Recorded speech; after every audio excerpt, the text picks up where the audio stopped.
Okay, so Rohanji, welcome to Career Quest again. You are a part of Career Quest. और 2017 में आपका selection हुआ था as a enforcement officer and now recently got selected as a ESIC deputy director. आज का ये जो session है ये सभी लोगों के बेनिफिट के लिए एक ओपन सेशन रखा है जिसमें आप अपने जो एक्सपीरियंस रहे अभी तक के यूपीएससी के इंटरव्यू के या बाकी ईपीएफओ का जो आपने सक्सेसफुली दिया, ईएसआईसी का दिया, तो मुझे लगता है कि वो सभी लोग जानना चाहते हैं उसके बारे में कि आपका एक्सपीरियंस कैसा था, ईपीएफओ क्या काम करता है, ईओ क्या काम करता है, एपीएफसी क्या काम करता है. तो ये सब मुझे लगता है कि आपका एक अच्छा इंटरेक्शन होगा. So I will be a listener today. So please take over. Thank you. आपकी आवाज नहीं आ रही है, वो अनम्यूट करना. Sir, thank you. Sir, thank you very much, sir. And it's an honor, sir, to be present here. And actually, given the kind of exam that this time UPSC has taken for EPFO, EOO, and APFC, I would really like to congratulate all of them because the paper was really, sir, it was definitely tough. So in that sense, sir, now because they have crossed the main hurdle and all, I really wished and that they will be selected. So I'll just briefly outline what was my past experience so that I think that would be very helpful for all of you. And rest, as I've already said that when I came to sir, we always think that there was that we are correct and whatever values we have, that is very correct. But when we met sir, then he told us certain nuances, that nitty gritty, and then we realized that lot of things that we do and what is our values and views system, many things there are not that much correct, or at least I would say not would be I would say it would be constitutionally correct or something like that. So first of all, I'll just like to briefly introduce that my name is Rohan Azad, and my first brush up with UPSC was actually in for interview of Civil Services 2013. I couldn't qualify for the finals, but I appeared in interview. My board was of Manbir Singh Sir's board in 2013. It was there. Then my second brush was with APFC exam, that was in 2016. I missed by I think 1 or something marks. I was still in waiting list, and I did a big fault there. I was very bad in interview. Bad in sense that at that time I was working in bank, and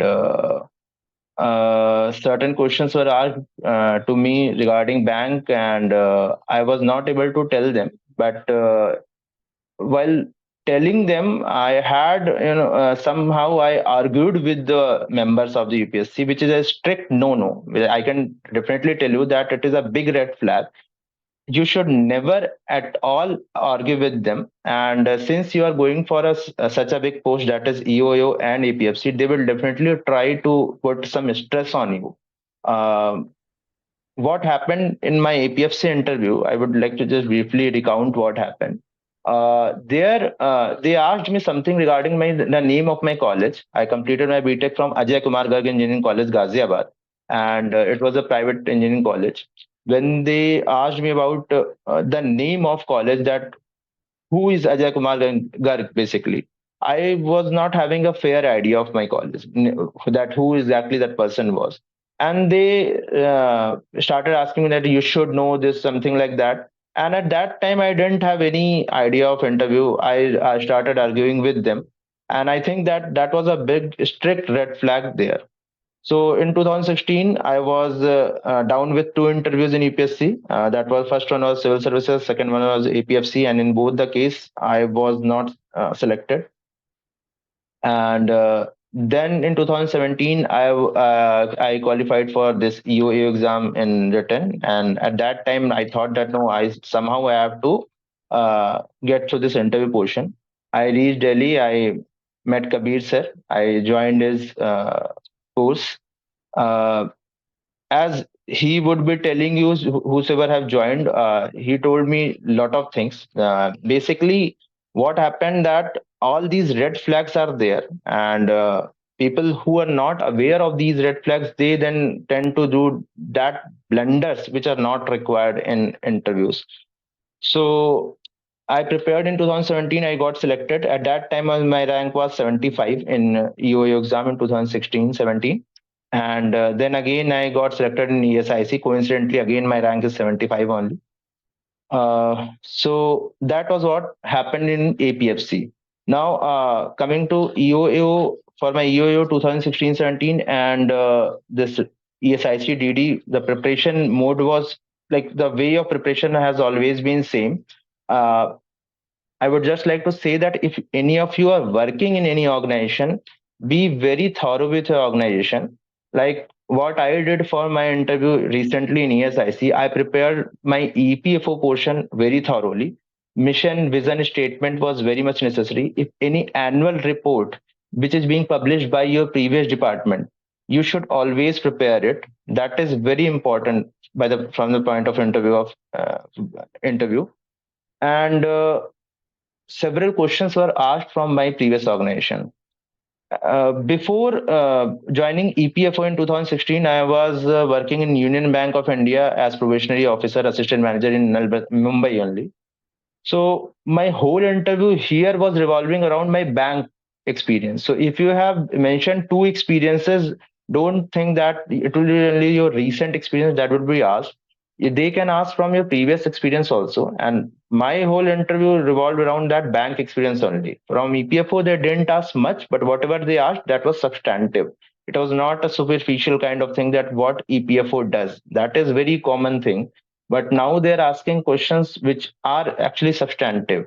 And if you are going for EPFO, EOAO or APFC, be sure that because this is not a clerical exam, they are expecting officers there. So you should have a holistic view of all your preparation, like holistic view of the post also. So they might be asking questions like, what is in your view, how can we improve social security? What is the requirement of social security in our country?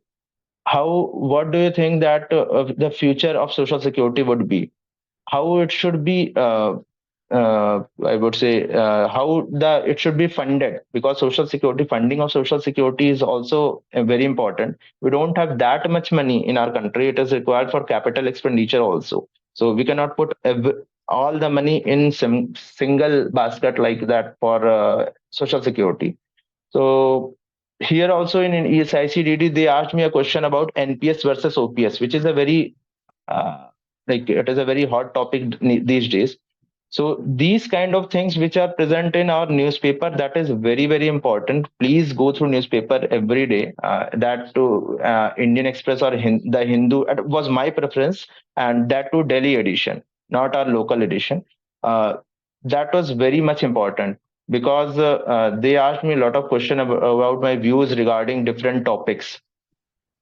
Now, I would like to give a brief about EPFO because I think maybe some of you must be from EPFO, but a lot of you are not from EPFO. So I would just like to tell you that what EPFO is. Basically, EPFO is a body which is administering an act of EPF and MP Act, Employees Provident Fund and Miscellaneous Provisions Act 1952. It is generally said that it is a central government department, but we're very sure about it. It is a department which has been governed by CBT, that is Central Board of Trustee. Central Board of Trustee is a tripartite body, which is where government and employer representatives and employee representative, all the three are part of that trust. So it's not a central government organization per se, it's an autonomous organization and which is being governed by a tripartite body, which is CBT, Central Board of Trustee. And they therefore EPFO work under the guidance of CBT. In this, there are three schemes which are basically administered by EPFO, and I'll just give you the basic overview. So one is EPF, that is Employees Provident Fund, that is called in Hindi it is called Bhavish Nidhi. So as the name suggests, it is the lump sum of the amount which is being contributed by the portion of employee's salary and employer's portion, and that is being collected by EPFO, and interest is being credited on that particular amount. And the idea basically is that this amount will EPFO will invest it, get interest, and then when a person retires after the age of 58 or 60, that person will get that amount, that will be a lump sum amount when he will retire. So that is the idea behind EPF. The second portion is EPS, that is Employees Pension Scheme. Now, this is funded by employer, and a certain portion of that EPS, that is 1.16%, is funded by central government also. If you'll read somewhere a normal website, they normally say it is funded by 8.33% of employers' contribution. But when I would again like to tell you that please go through the annual report. Basically, 1.16% is has to be contributed by central government. So this is the pension part, and here there are different types of pension that a person can get. Where a person superannuation age is 58. So if whenever a person retires or superannuates, he gets employees pension.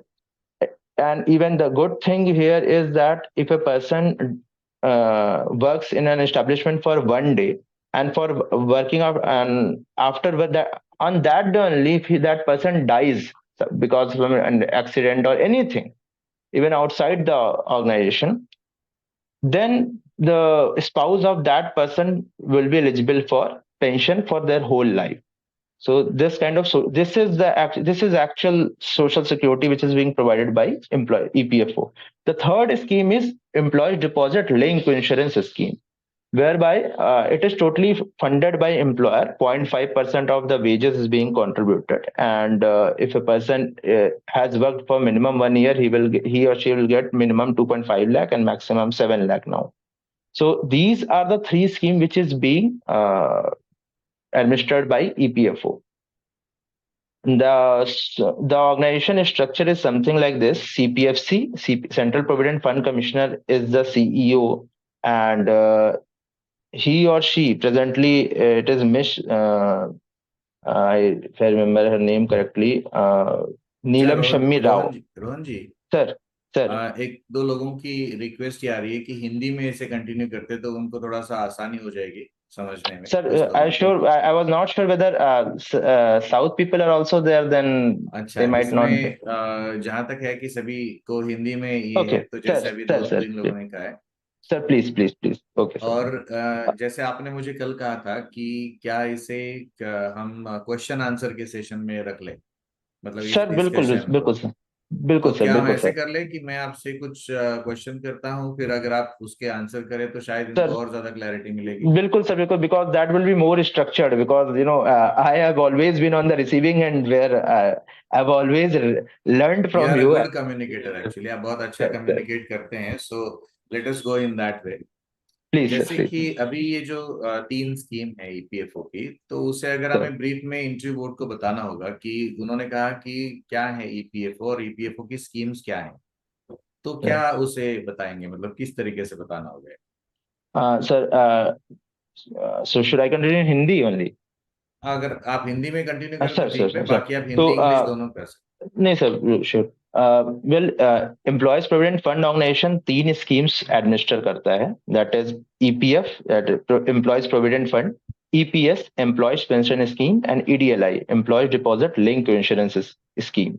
सो इन तीनों schemes का brief basically ये है कि EPF is related to your provident fund, जो कि भविष्य निधि है, जिसमें पैसा कंट्रीब्यूट होता है और कलेक्ट होता है, एंड वो हमारे रिटायरमेंट के बाद हमें मेंबर्स को मिलता है. Employees pension scheme is where pension is एक सर्टेन अमाउंट कलेक्ट होता है in pension contribution fund, and from that pension is being given.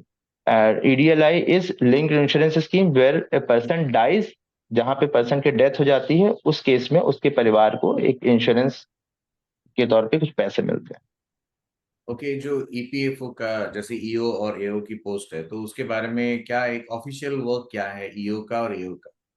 Sir, इसके लिए I therefore I collected document also, and I will share, sir, that 2 page is there. I will share that. I'm just explaining it. हाँ, I will share it आपका with जो you also. Experience रहा है, Sir, जिसने अपने 2017 में join किया, उसके बाद आपने sir, जम्मू कश्मीर में पोस्टिंग किया, तो आपका प्रैक्टिकल तरीके से बताइए कि जैसे ईओ और एओ का क्या ऑफिशियल काम है, जैसे sir, आप क्या समझ। basically, EO means enforcement officer and accounts officer. ये पोस्ट जो है, इस पोस्ट में 2 रोल्स होते हैं। One is of enforcement officer, one is of accounts officer, जो कि ऑन रोटेशन बेसिस दिए जाते हैं normally, because requirement is field is more. तो इसलिए 3 साल, अभी प्रेजेंट सिनारियो में 3 साल तक इन्फोर्समेंट ऑफिसर बनाया जाता है और फिर 1 साल कूलिंग ऑफ पीरियड के लिए अकाउंट्स ऑफिसर की पोस्ट पे आपको रखा जाता है। Accounts officer, as the name suggest, always suggest कि ये अकाउंट्स का काम होता है, बट यहाँ पे वो पर्टिकुलर उस जो ऑर्थोडॉक्स सेंस में अकाउंटिंग होता है वो वैसा कोई रोल नहीं है। यहाँ पे सिंगल अकाउंटिंग सिस्टम चलता है। सिंगल अकाउंटिंग सिस्टम मीन्स कि पैसा कुछ भी है वो ऐड होता जा रहा है उसमें। वो बैंक की तरह नहीं है कि एक सर्टेन अकाउंट को डेबिट करके फिर सर्टेन अकाउंट क्रेडिट करना है। दूसरी चीज, ये सारा अकाउंटिंग जो है, मेंटेनेंस जो है वो हमारा NDC, national data centre, Delhi में करता है। तो यहाँ पे अकाउंट्स ऑफिसर का काम बैलेंस शीट प्रिपरेशन वगैरह नहीं है। यहाँ अकाउंट्स ऑफिसर का जो काम है वो है claim settlement process. Claim settlement process में एक सर्टेन अमाउंट ऑफ क्लेम जो है वो अकाउंट्स ऑफिसर ही अप्रूव करता है। ऑनलाइन क्लेम्स होते हैं मोस्टली, वो सारे क्लेम्स जो है वो अप्रूव अकाउंट्स ऑफिसर के लॉगिन से होते हैं। Apart from that, accounts officer acts as a section officer in any organisation. 2 officers में मतलब काफी इंपॉर्टेंट होते हैं, वो है, एक होता है सेक्शन ऑफिसर, एक होता है ब्रांच ऑफिसर। तो APFC acts as branch officer while accounts officer acts as section officer. किसी भी अकाउंट्स ऑफिसर के पास एक ग्रुप या कई ग्रुप्स होते हैं। उस ग्रुप्स में डिफरेंट सोशल सिक्योरिटी असिस्टेंट्स होते हैं, जो डीलिंग असिस्टेंट या क्लर्क्स जिन्हें बोलते हैं, जो क्लेम्स को प्रोसेस करते हैं और वो उसको थ्रू सिस्टम ओनली या थ्रू फाइल उसको अपने सीनियर्स के पास अप्रूव करने के लिए पुट अप करते हैं। उनके सीनियर्स होते हैं सेक्शन सुपरवाइजर। वो सेक्शन सुपरवाइजर उस फाइल को फिर अप्रूव करके वो फाइनली फाइल ऑनलाइन या ऑफलाइन मोड में वो अकाउंट्स ऑफिसर के पास पहुंचती है। अकाउंट्स ऑफिसर उसको अप्रूव करते हैं। अगर वो सर्टेन अमाउंट से ऊपर है, लाइक प्रेजेंटली 5 लाख से ऊपर का कोई अमाउंट है क्लेम का, तो वो फिर एपीएफसी के पास अप्रूवल के लिए जाता है। एल्स वो 5 लाख तक का जो भी अमाउंट है वो अकाउंट्स ऑफिसर को के लॉगिन से अप्रूव हो जाता है। ये इनका बहुत ही सिंपल लेवल पे मैंने आपको काम बता दिया। But because accounts officer is also branch of sorry section officer, अब अगर उसकी पोस्टिंग पेंशन सेक्शन में होती है then he will be tasked with working of all the pension work, PPOs generate करना, पीपीओस को प्रोसेस करना, उसके अंदर बहुत कई निटिग्रिटीज होती हैं। Apart from this, accounts officer are also posted as आपका एडमिन सेक्शन में पोस्ट किए जाते हैं, आरटीआई, पीआरओ, डिफरेंट जो भी एक कॉमन ऑर्गेनाइजेशन में आप रोल्स देखते हैं वो उन सब जगहों पे अकाउंट्स ऑफिसर को पोस्ट किया जाता है। Presently, I am working as accounts officer, PRO, coordination, pension, and account group has also been given to me, 1 or 2 accounts group. तो इन सारे कामों में फिलहाल मुझे इन्वॉल्व किया गया है। अपार्ट फ्रॉम दैट, ये अकाउंट्स ऑफिसर के, हाँ ओके, ये सारे रोल्स हो चुके हैं। फिर आते हैं इन्फोर्समेंट ऑफिसर का। नॉर्मली आपका काम होगा इन्फोर्समेंट ऑफिसर का, बिकॉज यहाँ पे हम इस ऑर्गेनाइजेशन में इस समय फील्ड वर्क ज्यादा है। तो जो पोस्टिंग होगी वो मोस्टली इन्फोर्समेंट ऑफिसर होगी। एज एनफोर्समेंट ऑफिसर बेसिकली आप फील्ड में है, you are eyes and ear of the organisation, and I would say कि not officially but I would say unofficially I would say कि they are the most powerful people in the organization because they are eyes and ear of organization. EPFO itself cannot do anything. All the officers are sitting in organization. What EU is giving in his or her report is the most substantial thing on which the whole organization act. Even CPFC or ACCs, additional CPFCs who are sitting in Delhi, they whenever they work on the basis of reports of EO put up a report, it goes to their APFC, RC1, RC2, RC1, and then in this way that EO report is very substantial. So the first work that EO does is inspection. Apart from that वो जाते हैं, वो organisation में जाते हैं तो उनका पहला काम जो होता है वो होता है इंस्पेक्शन का है। सेकेंडली जैसे वहां पे कितने लोग काम कर रहे हैं, एक टेंडेंसी होती है एम्प्लॉयर की कि they always try to under represent the total number of employees. Normally उनके 50 लोग काम कर रहे हैं, they will tell that there only 25 people who are working. तो वो जो बाकी बचे 25 लोग हैं, they are devoid of social security benefits. Inspectors का यही काम होता है कि वो चेक करना, वहां पे there are different ways to check all these thing. Recovery में भी इंस्पेक्टर्स का यूज होता है, मॉनिटरिंग में भी होता है, इन्वेस्टिगेशन में भी होता है। But given the present scenario I would say that अगर आप अपने इंटरव्यू में इस आंसर्स को दे रहे हैं तो don't focus first on the inspection part, but first focus on the service part. That whenever inspector go, उसका ये भी ड्यूटी होता है that he has to make the employer aware about different provisions, he has to make employer aware about different technological initiative that is coming in in our organisation. इसी तरह से उसको help करना, एम्प्लॉय की help करना, employer की भी help करना, that is the substantial part. Okay, Rohan ji, आपको क्या लगता है कि ईपीएफओ का जो तैयारी है, पर्टिकुलरली जिस इंटरव्यू की एपीएफसी हो या ईओ है, आपने दोनों इंटरव्यू दिए हैं, तो सर इसमें क्या तैयार करने से काम हो जाएगा? क्योंकि बहुत सारे लोगों को लेबर लॉज ये वो बहुत सारे इश्यूज होते हैं। तो आपको क्या सर लगता है, आपने क्या तैयार किया था और इन्हें क्या तैयार कर लेना चाहिए, क्या सजेशन है? सर फर्स्टली तो आई वुड से कि जो आपने मुझे बताया था, जो सारा डैफ का पोर्शन है जो आप बताते हैं, दैट वाज तो like like Bible for me. I prepared all those things जो आपने मुझे बताया था रिगार्डिंग ईपीएफओ। बिकॉज ईपीएफओ मेरी प्रेजेंट ऑर्गेनाइजेशन हो गई थी इस केस में।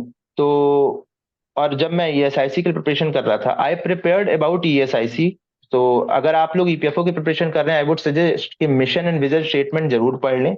एंड अगर आप उसको आंसर में यूज कर सकते हैं, सपोज आपसे पूछा गया कि why do you want to join EPFO, and if you are saying कि sir I EPFO is a good social security organization, its mission in its mission it has stated that it want to be a comprehensive social security organization which wants to use technological initiative, and I feel that I should be part of such a good organization where the technological initiative is being used to help uh, people, to help our society, to help improve their social security, then it is a very good initiative by organisation. अगर आप mission या vision statement को use कर देते हैं और बताते हुए कि this is the mission of the organisation, तो that would substantially help in your answer. Because I prepared like this only, I prepared along with EPFO, I also prepared ईएसआईसीज।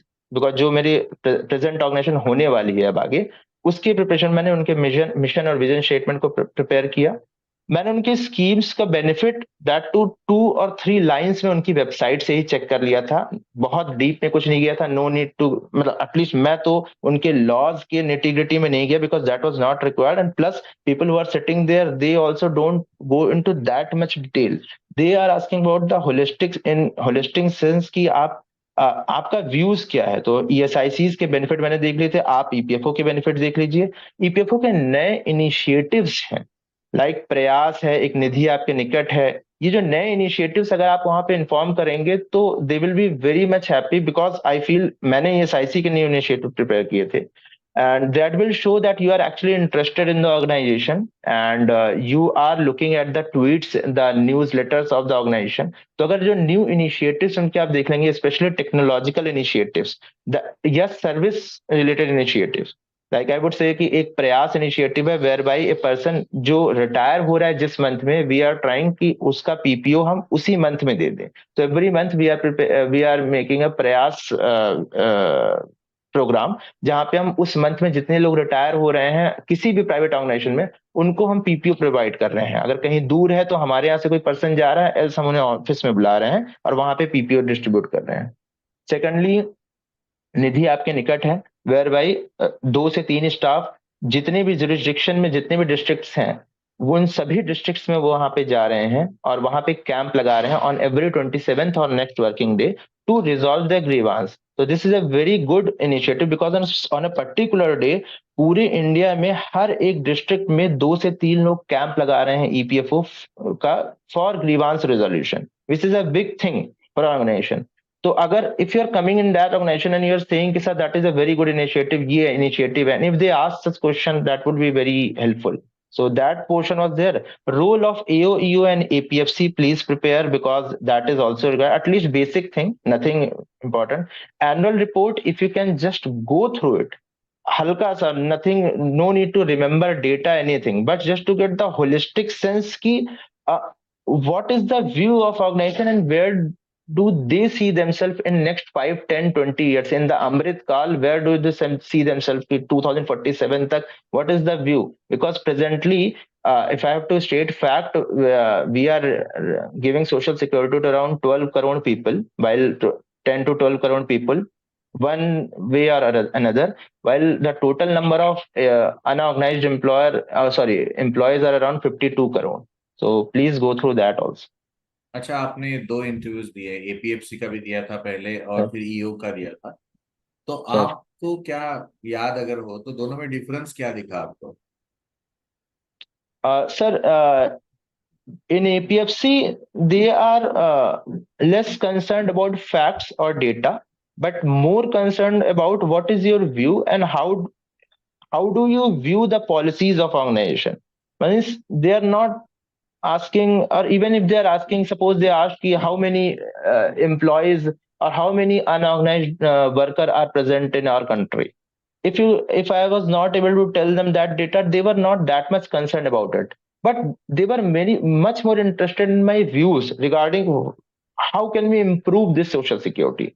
How do you think that this social security can help unorganized workers which are not presently administered by any act or scheme? So yeah, what are the problems of your organization, and how do you intend to solve them?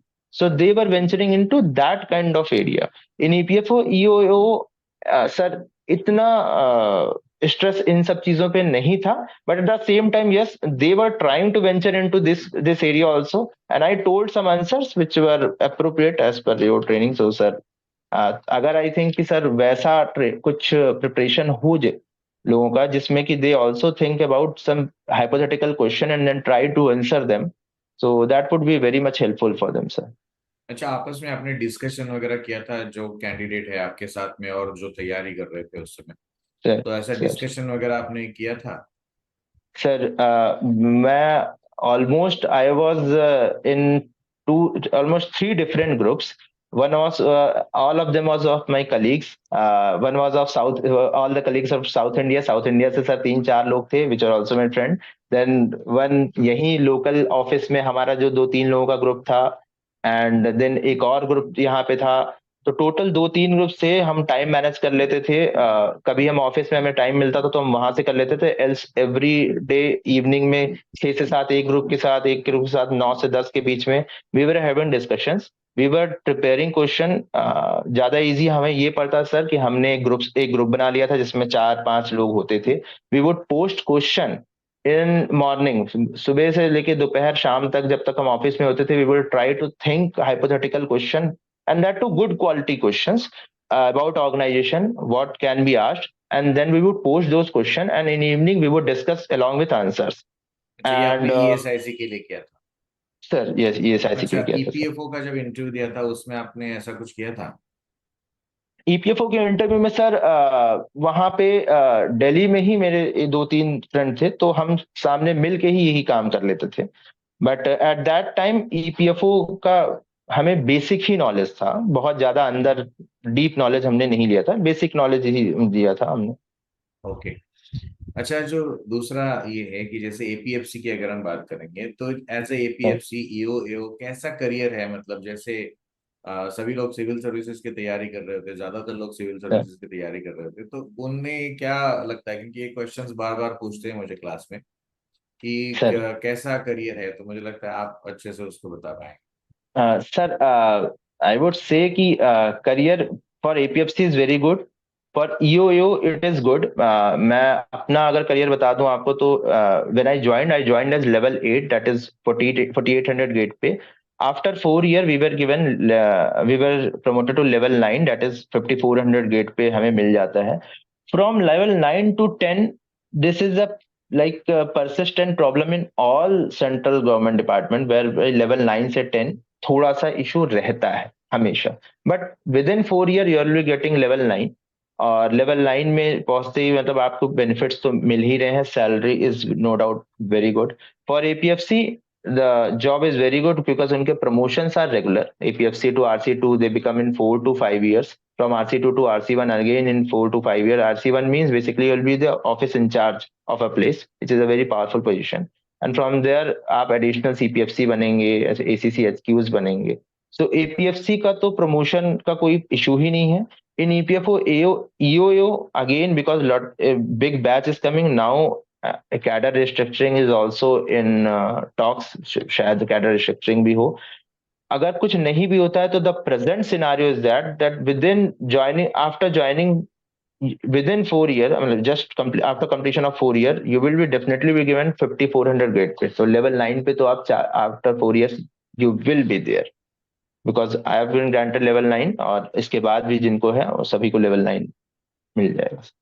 क्या अभी एक question पूछा है हमारे candidate ने कि sir अगर officially पूछा जाता है इंटरव्यू में कि ईपीएफओ में क्या समस्याएं हैं और कैसे दूर करेंगे इसे, सर तो इंटरव्यू बोर्ड को क्या बताना चाहिए? समस्याएं बहुत सारी हो सकती है, लेकिन इंटरव्यू बोर्ड को क्या बताना चाहिए उनका क्वेश्चन? सर इसमें अगर अगर ऐसा कुछ क्वेश्चन क्या बताना चाहिए? सर अगर ऐसा कुछ क्वेश्चन है तो हम ज्यादातर फोकस करेंगे इंस्टेड ऑफ इंस्पेक्शन पार्ट हम फोकस करेंगे सर्विस पोर्शन में. हम यही बता रोहन जी म्यूट हो गया. सॉरी सर ऐसे क्वेश्चन में हम मोस्टली फोकस करेंगे सर्विस पोर्शन में रादर देन एम्प्लॉयर्स पोर्शन में, क्योंकि एम्प्लॉयर्स पोर्शन में immediately presently the idea of government is to reduce inspector raj. So if we are saying that employer पैसा नहीं जमा करता है and then इंस्पेक्टर को जाना चाहिए and then use his machinery, that is not very good in present scenario. If they ask a pointed question कि अगर ऐसा होता है तो then we should say कि yes sir, then whatever rules are present, inspector should follow those rules to ensure that social security of employees should be present. But mostly जो problem अभी हम मेंशन कर सकते हैं ईपीएफओ के लिए वो पोर्शन मेंशन कर सकते हैं कि सर जो क्लेम्स हो रहे हैं, क्लेम्स का ऑनलाइन क्लेम्स हो तो गए हैं बट स्टिल बहुत से लोगों का टेक्निकल प्रॉब्लम आता है. लोगों का आधार में नाम सही नहीं होता है, उनका आधार लिंक नहीं होता उनके यूनिवर्सल अकाउंट नंबर से, या उनको पेंशन लेने के लिए अभी भी कई बार फिजिकल डॉक्यूमेंट्स देने पड़ते हैं. अभी सभी के पास वो चीजें आई नहीं है, सभी का यूएन लिंक हुआ नहीं है. इसी के साथ दूसरी चीज है जो हमारा बेस है, the labour base which is या द एम्प्लॉयज बेस जो कि ईपीएफओ में रजिस्टर्ड है, मैक्सिमम उसमें से जो लोग हैं they are unaware and most of them are not literate also. So they don't know how to use that online claim system और online mechanism system. हमारे पास सिस्टम तो है बट उसमें ऑनलाइन क्लेम करना is a big task to do. So उसको हम और थोड़ा सिंप्लीफाई कर सकते हैं. We can use something, we can utilise the use of IVRS to law scheme, जो इंटरेक्टिव वॉइस रिस्पॉन्स सिस्टम होता है.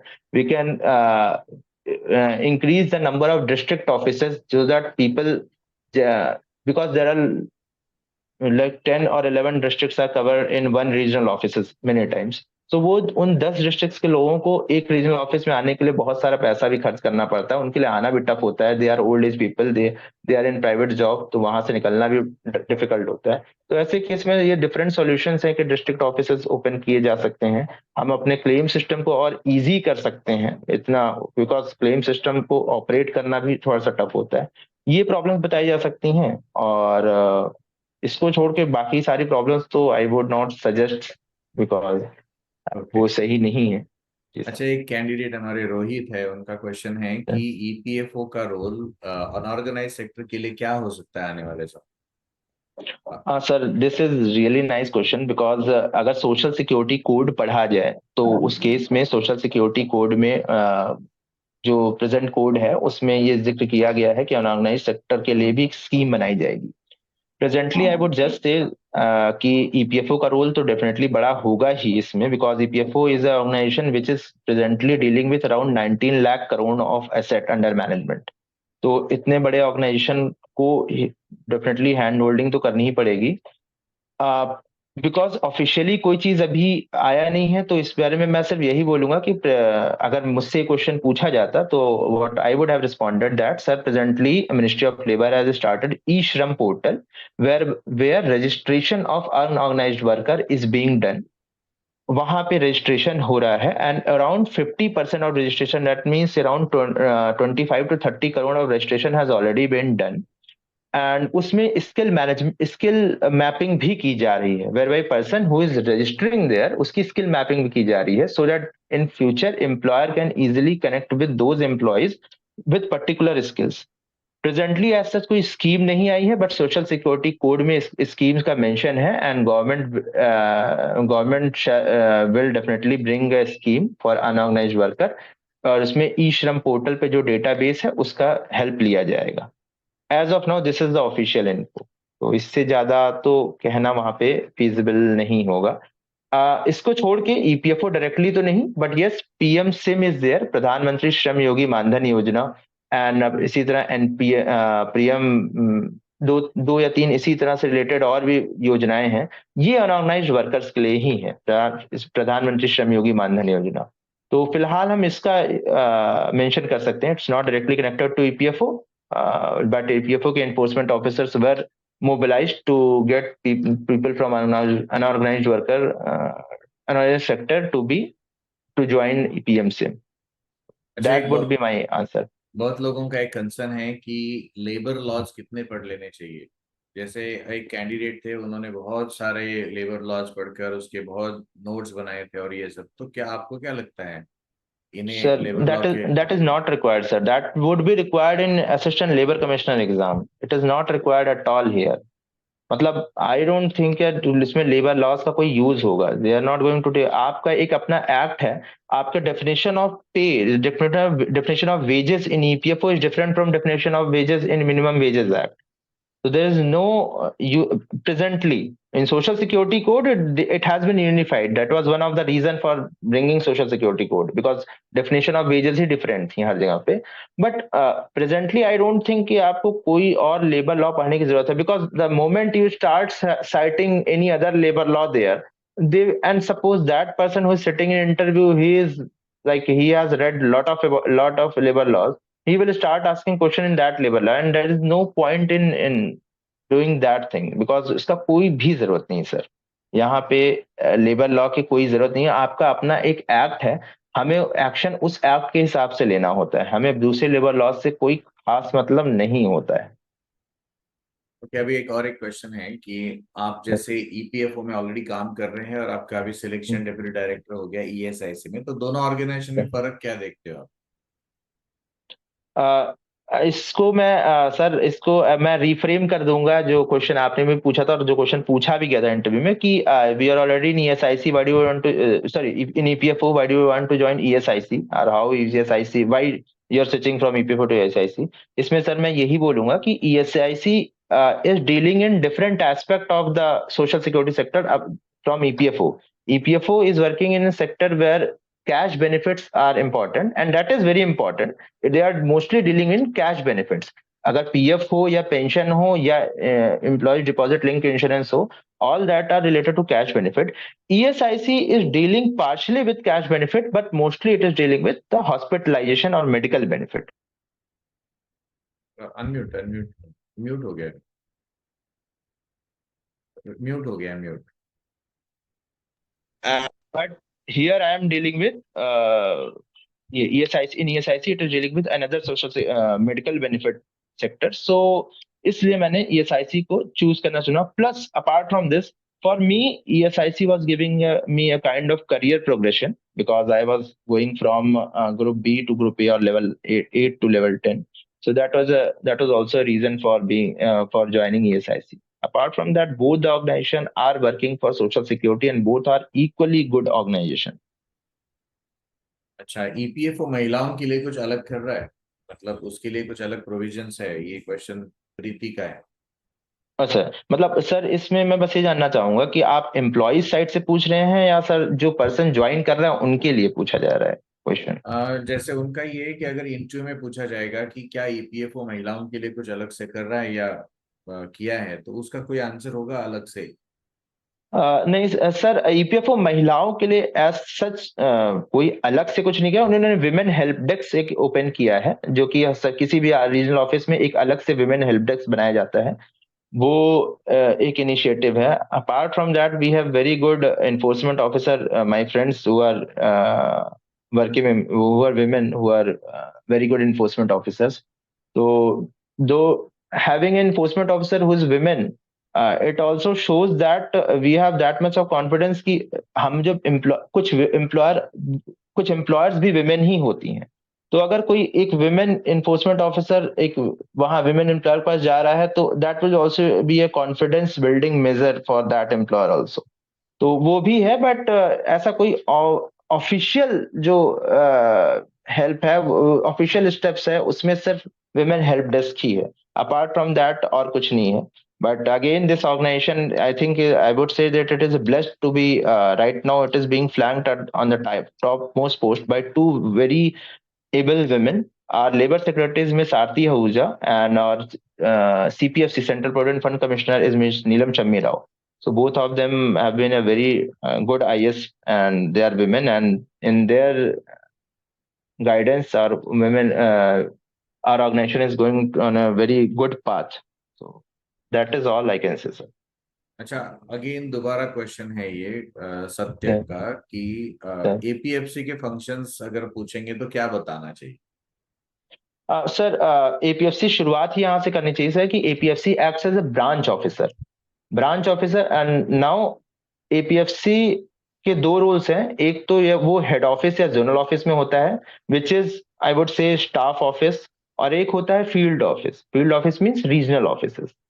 सो अगर हम उसका बेसिक डिवीजन किया जाए, तो that basic division would be APFC जो है वो या तो आपके हेड ऑफिस या जोनल ऑफिस में पोस्टेड होते हैं, या रीजनल ऑफिस में पोस्टेड होते हैं। When they are posted in head office और zonal office, they are looking mostly in the area of administration. They are looking in the area of policy making, budget, investment, training, HRD, HRM, grievance management system, audit.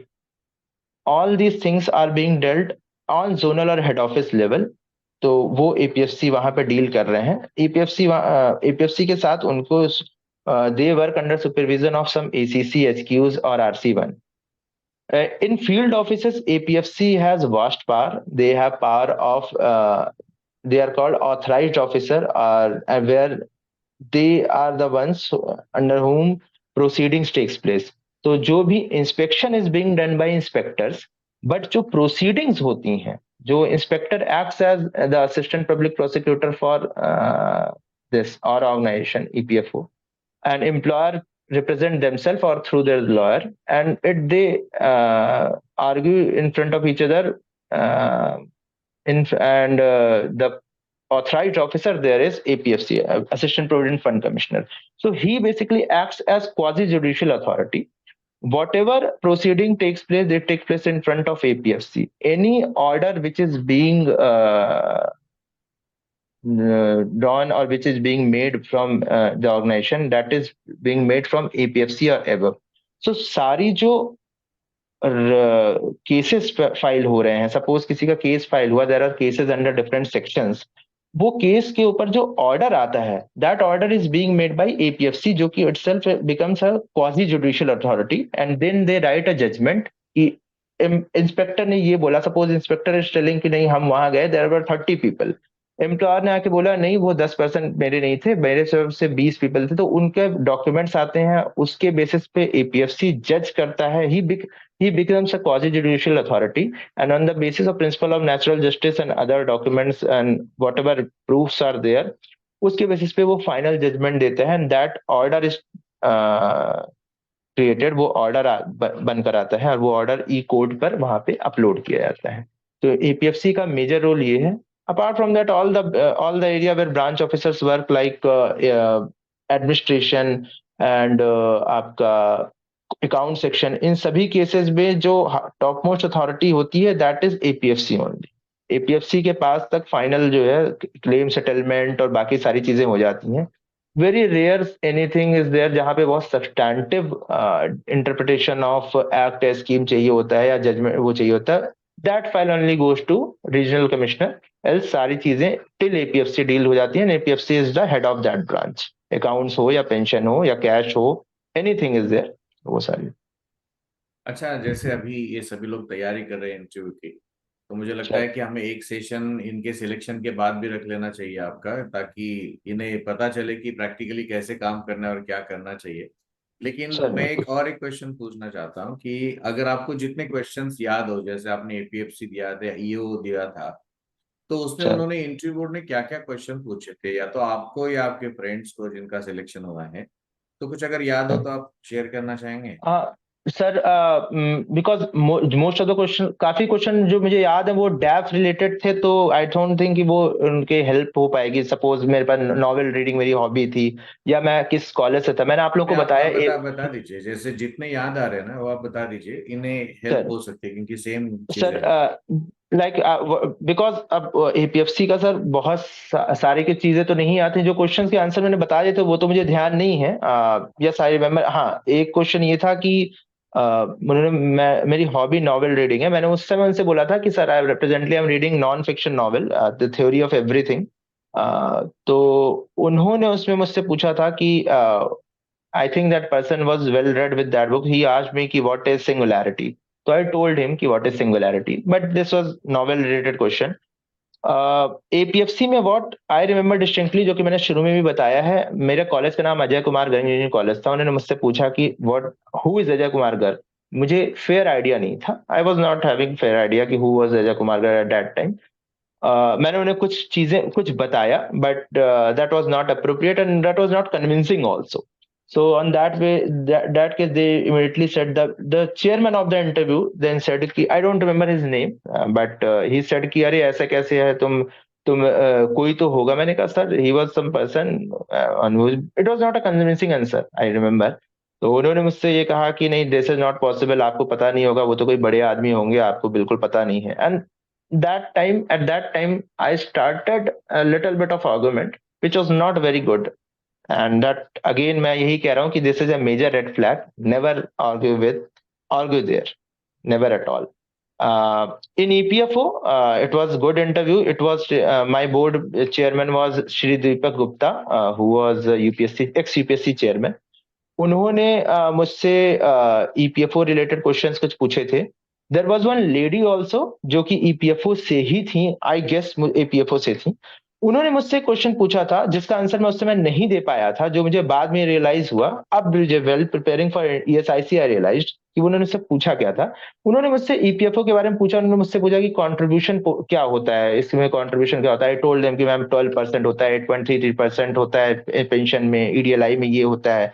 She told me admin charges क्या होता है, क्या use होता है admin charges का। I told him कि admin charges 0.5% होता है। एडमिन चार्जेस का use basically to for expenses of organisation, running of organisation, लोगों को सैलरी देना, एक बिल्डिंग वो बनाना ईपीएफओ के लिए, all that comes from admin charges.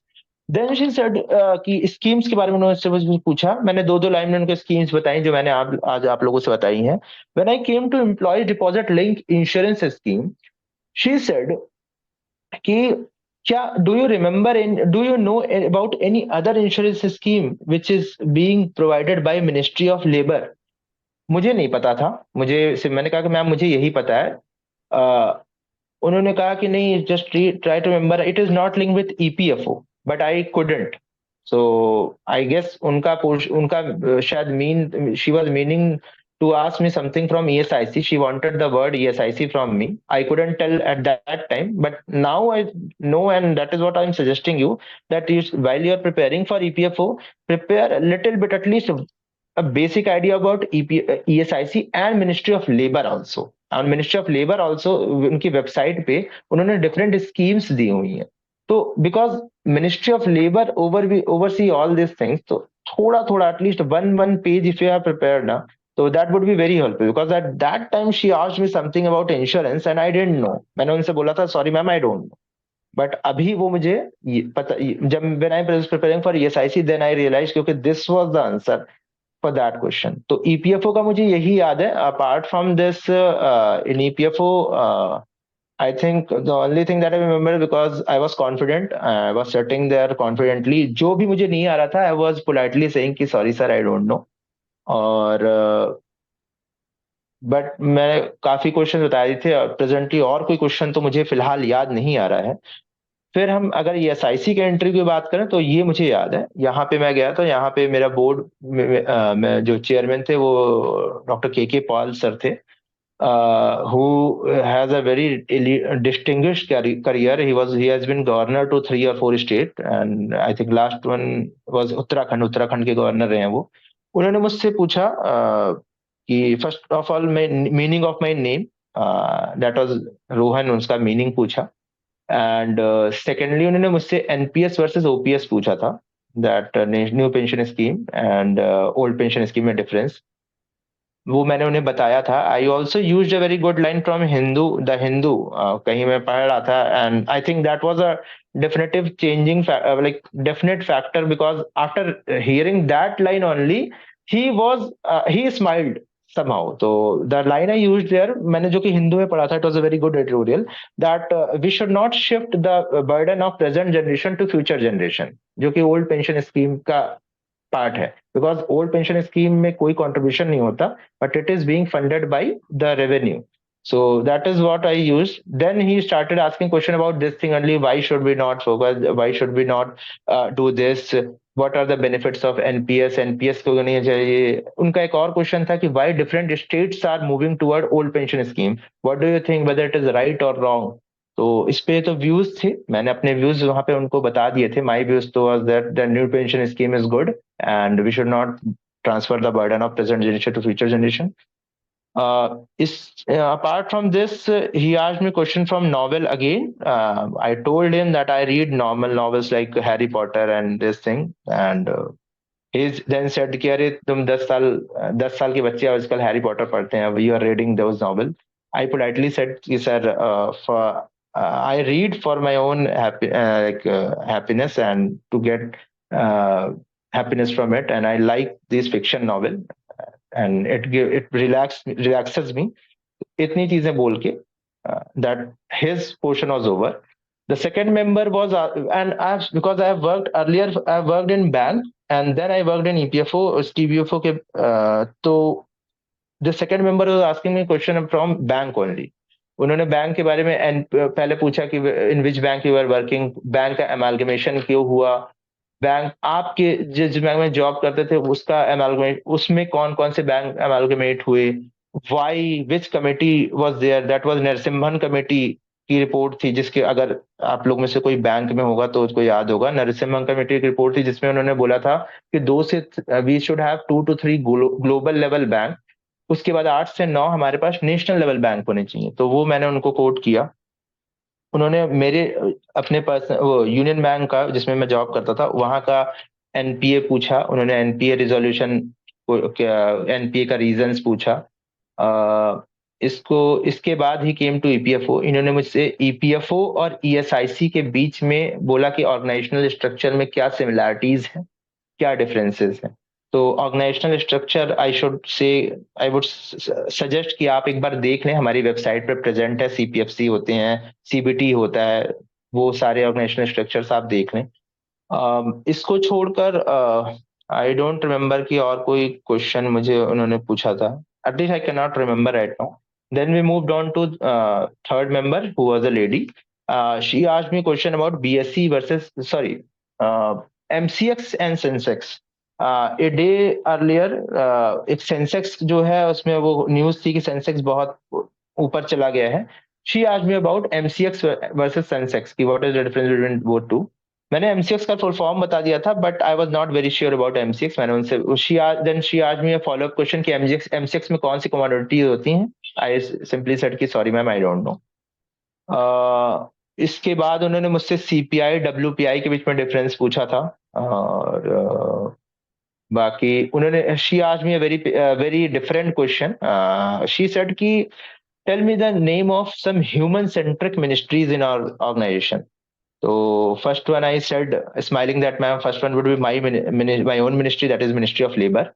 Second one was minister. I immediately came to my mind. I said, "Ma'am, Minister of Women and Child Development."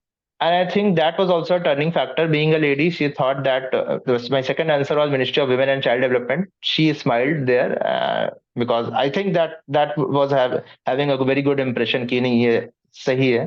And then apart from this, she asked me some question about my other hobbies. That was feeding bird, but I couldn't tell. मुझे नहीं पता था. जो उन्होंने मुझसे पूछा बाकी चीजों में लाइक फीडिंग में what do you feed etc. that I told her. She asked me some particular scientific name of a bird family.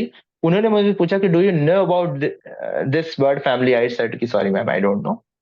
और इसको छोड़ के कोई और खास क्वेश्चन नहीं था. But yes, I was sitting there, I was saying कि ओके मैम व्हाट एल्स. तो but then later she said कि okay sir fine, that's okay. So this was my whole interview. I don't remember all the question. अगर मुझे कुछ आगे याद आएगा तो I will share it with sir.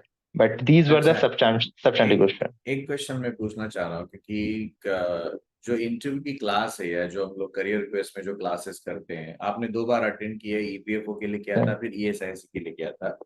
तो मुझे लगता है कि आप अच्छे से बता सकते हो कि इन सभी को क्लासेस का इस्तेमाल कैसे करना चाहिए. जो क्लासेस होती है या मॉक इंटरव्यूज होते हैं, उसे कैसे अपने इंटरव्यू में यूज करना चाहिए. एक होता है कि सिर्फ अटेंड करना क्लास, और दूसरा मुझे लगता है कि उसे अंडरस्टैंड करके उसको यूटिलाइज करना. तो आप क्या सर बताना चाहते हैं?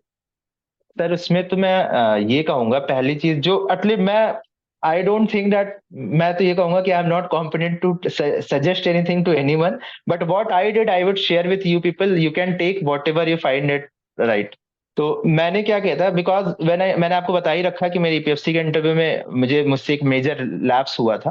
When I reach sir, I noted down everything what he was saying. And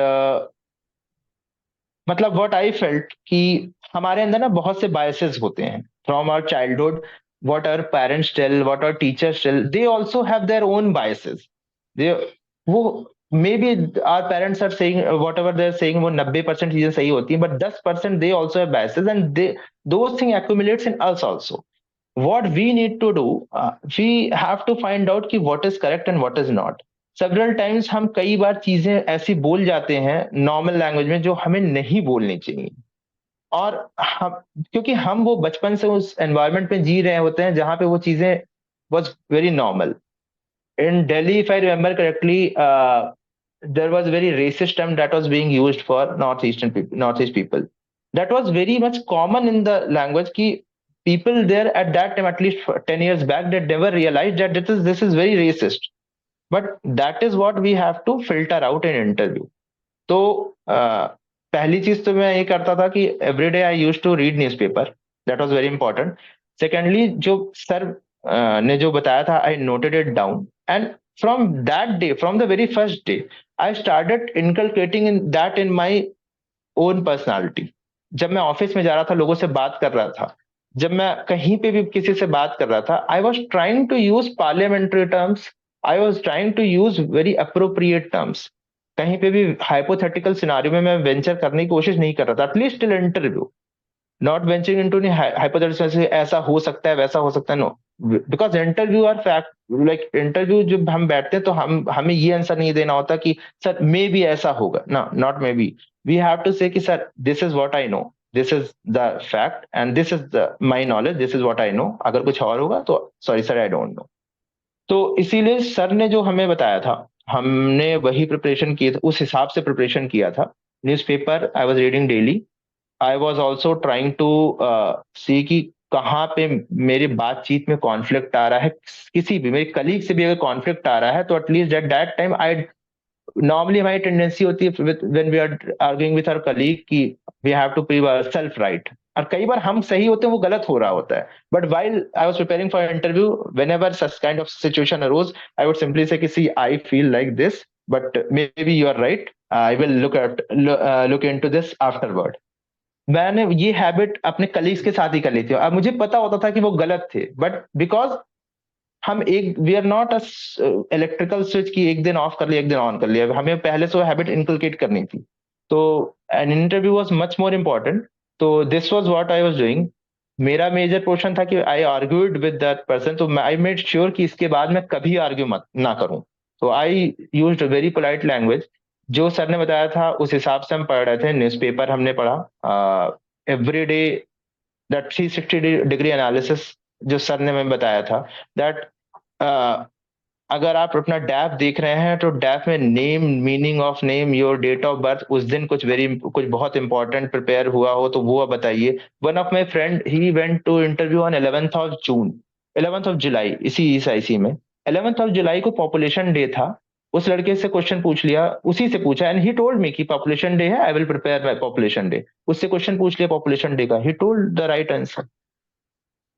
एक, and he was sitting outside, वो वहां पे बेंच, वहां पे यूपीएससी भवन में बैठा हुआ है, उसके साथ 4-5 और लड़के बैठे थे। उसमें से एक लड़के का नाम अंतरिक्ष था। एंड दैट गाय, दैट अंतरिक्ष, उसको चंद्रयान के बारे में कुछ नहीं पता था। My friend who is also student of Sanjeev Kabir sir, वहां पे उसने जब वो बात कर रहा था, माय फ्रेंड सजेस्टेड कि भाई तुम्हारा नाम अंतरिक्ष है, do you know anything about Chandrayaan 3? उसने कहा मुझे नहीं पता है। इसने उसका जस्ट बताया बिकॉज ही वॉज प्रिपेयरिंग, तो इसने उसको उस बारे में बता दिया, एंड अंतरिक्ष अंदर गया, उससे क्वेश्चन चंद्रयान 3 के बारे में पूछ लिया गया। So that kind of linkages are very important. Name, your date of birth, this your own date of interview, आपकी खुद की डेट ऑफ बर्थ के दिन क्या चीज इंपॉर्टेंट हुई थी, what was the major event that happened on your date of birth in the history, that is very important. Your location, it is very important.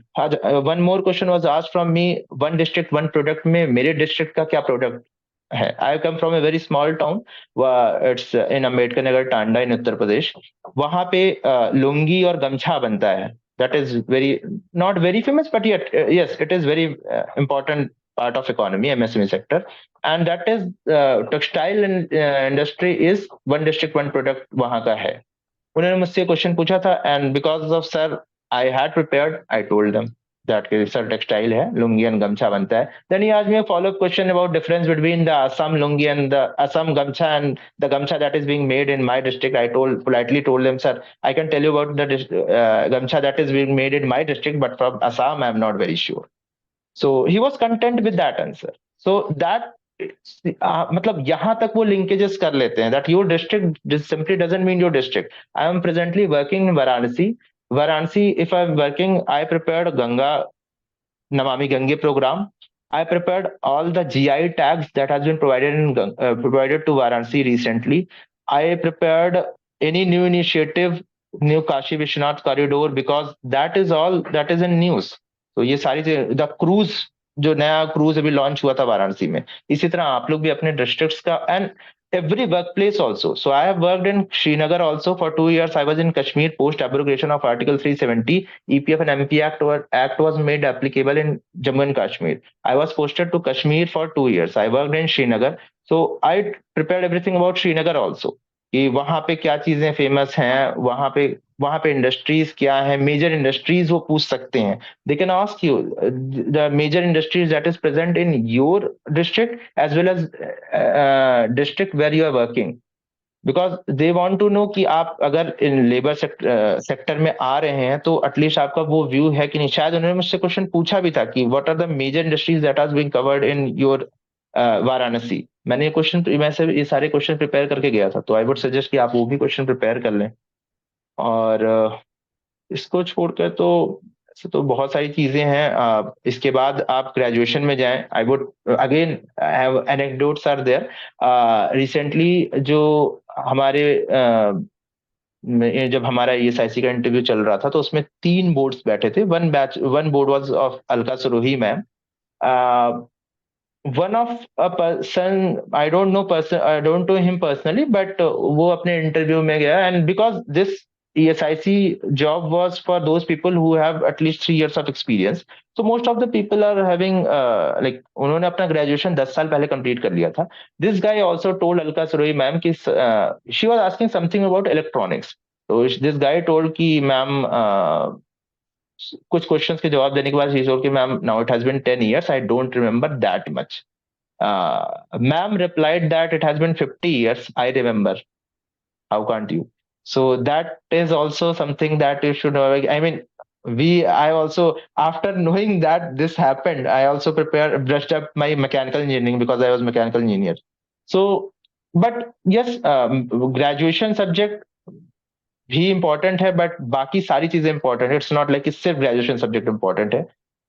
तो ग्रेजुएशन सब्जेक्ट्स के बारे में जानना, एंड देन आपकी प्रेजेंट जॉब, जहां जहां आप काम किए हैं. मैंने 5 या 6 जगहों पे अभी तक काम किया है अलग अलग ऑर्गेनाइजेशन में. I have also worked in steels plant, I worked in Visakhapatnam, I worked in Kashmir, Mumbai, Lucknow, Varanasi, Srinagar. तो मैंने सभी जगहों के one district one product prepare कर लिए. वहां का geography, if some geography has some peculiarities, at least Srinagar में है, विशाखापट्टनम में है. Visakhapatnam is a coast and Srinagar, as we already know, mountainous region है.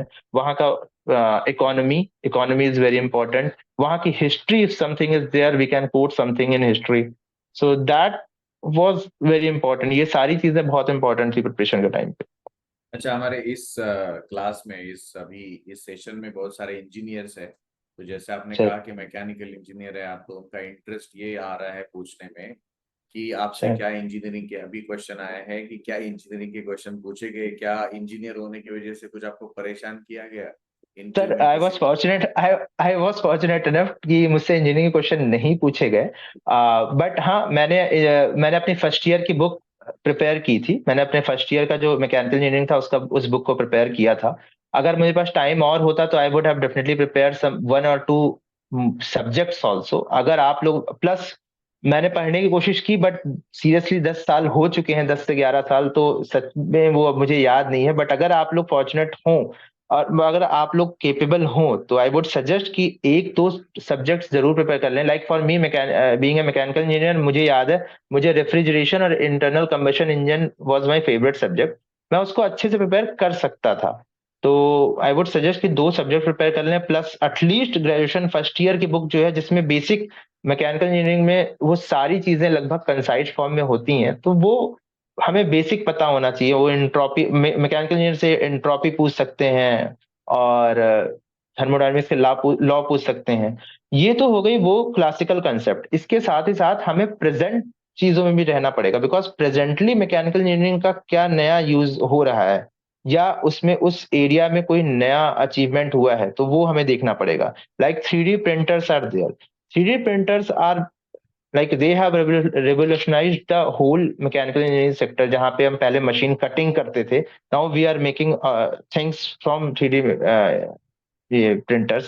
तो वो सारी चीजें हम देख सकते हैं, उसके बारे में पढ़ने का सर जरूरत है. मैंने प्रिपेयर किया था सर. अच्छा, आपका जो इंटरव्यू चले अभी तक यूपीएससी में, आपने जितने इंटरव्यूज दिए उसके कुछ टाइमिंग आपको याद है, मतलब कितनी देर चला? सर जो सिविल सर्विसेज का इंटरव्यू था वो there I got around 179 marks, 175 marks if I remember correctly, out of 275. तो वो इंटरव्यू जो है वो सर मेरा अराउंड 45 मिनट्स चला था. बिकॉज और उस समय मेंबर्स भी ज्यादा थे. चेयरमैन मनवीर सिंह सर थे और 4 और मेंबर्स थे, टोटल 5 पीपल थे. और एपीएफसी और ईपीएफओ ईओएओ के इंटरव्यू में टोटल 4 लोग थे, 1 चेयरमैन एंड 3 अदर मेंबर. जो ईएसआईसी का इंटरव्यू हुआ है यहाँ पे टोटल 3 ही लोग हैं और इसमें कितनी देर चले थे इंटरव्यू आपके ईपीएफओ के? सर ईपीएफओ और एपीएफसी के इंटरव्यू आई वुड से 30 to 35 मिनट्स. यहाँ पे जो इंटरव्यू हुआ था ये अराउंड 25 मिनट्स to 30 मिनट्स चला था सर. वरना नॉर्मली लोगों का 20 मिनट्स से ज्यादा क्रॉस नहीं कर रहा था. They were just asking 15 to 20 minutes. Okay. एक कुछ क्वेश्चन है कि आपको क्या लगता है कि यूपीएससी क्या चाहती है? हम लोग क्लास में डिस्कस करते हैं बहुत सारी चीजें इसके बारे में, लेकिन अगर अभी जैसे एक क्वेश्चन है कि आपको क्या लगता है कि यूपीएससी क्या देखना चाहती है, मतलब what you think? Sir I realise कि मतलब मेरे कई अच्छे फ्रेंड्स का सिलेक्शन नहीं भी हुआ है, उनके मार्क्स भी अच्छे थे. तो आई फेल्ट कि somewhere interview was very important portion. I felt और आई नो कि उनका जो आउटलुक है या the way they speak, not only they speak, their outlook also has certain flaws and that flaws are red flags. जो जैसे कि पहली चीज तो वही कि you have to be very polite and they will sometime argue with you, you don't have to argue it. And it's यहाँ पे ये कहना आसान लगता है, but वहाँ under pressure, under nervousness, कई बार हम अब खुद को सही साबित करना चाहते हैं, बिकॉज वी फील कि अगर हमने सही साबित कर दिया खुद को तो हमें मार्क्स बढ़ जाएंगे। बट उसका एक पोलाइट वे होता है, उसका एक पोलाइट वे ऑफ सेइंग कि सर मतलब मुझे ये पता है, मैं इसके बारे में डेफिनेटली बाहर जाके पता करूंगा।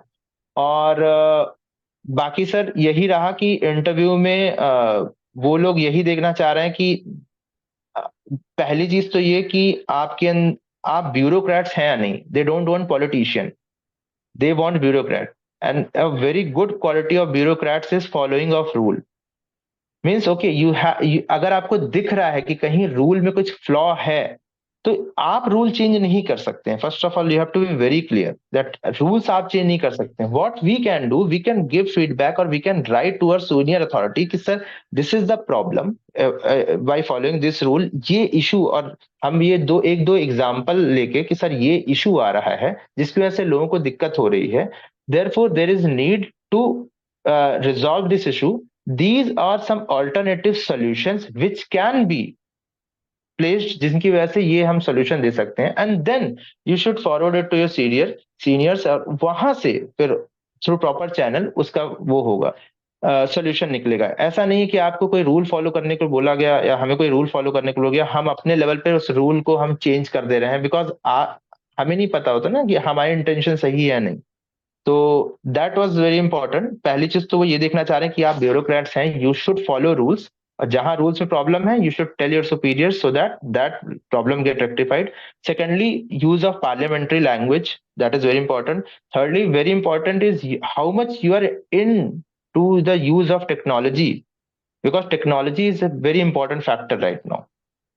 everything is being governed by technology। if whatever we want to do in government and governance, technology is the key। आप अभी किसी भी चीज का ईपीएफओ का मिशन विजन स्टेटमेंट पढ़ेंगे जो वहां पे की वर्ड आपको मिलेगा, that is auto settlement of claim, multi locational settlement of claim, transparency, फेसलेसनेस।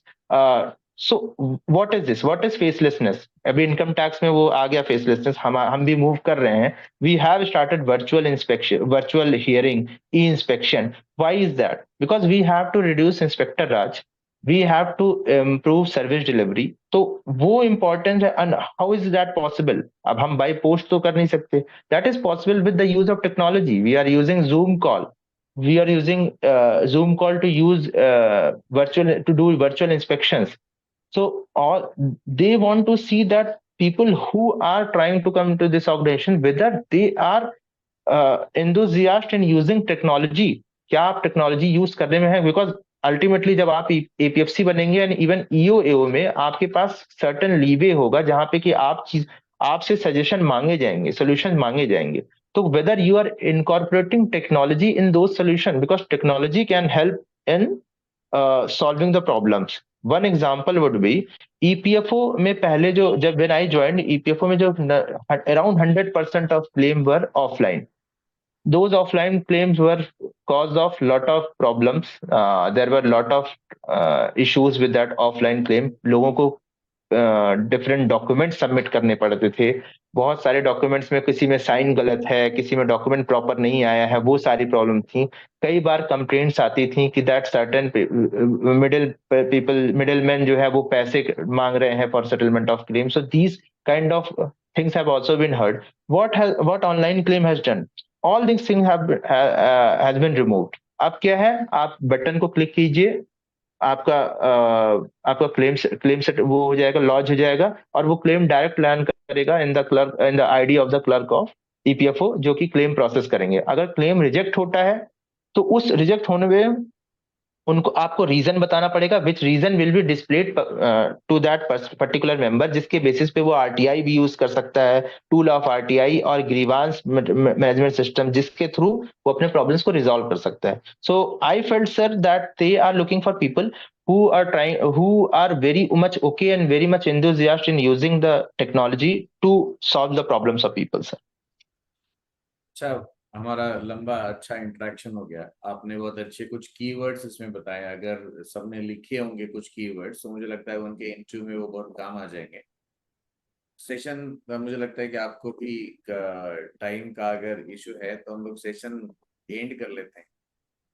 जैसा सर, अब जैसी आज्ञा आपकी सर, आप लेकिन जैसा बताएं। मैं आपके ऊपर छोड़ना चाहूंगा क्योंकि हमारे पास टाइम तो है, हम लोग तैयारी करना चाहते हैं, सभी Sir, if candidates there are तैयार करना चाहते if there are some more question, I'm okay, sir, because I feel कि at least if I'm at this position कि जहाँ पे मैं help कर सकता हूँ, so sir, I should definitely tell, because I have been at that position 15 days back, sir. हैं। हाँ राइट, 10 to 15, हाँ क्योंकि आपकी ईएसआई से इंटरव्यू से पहले।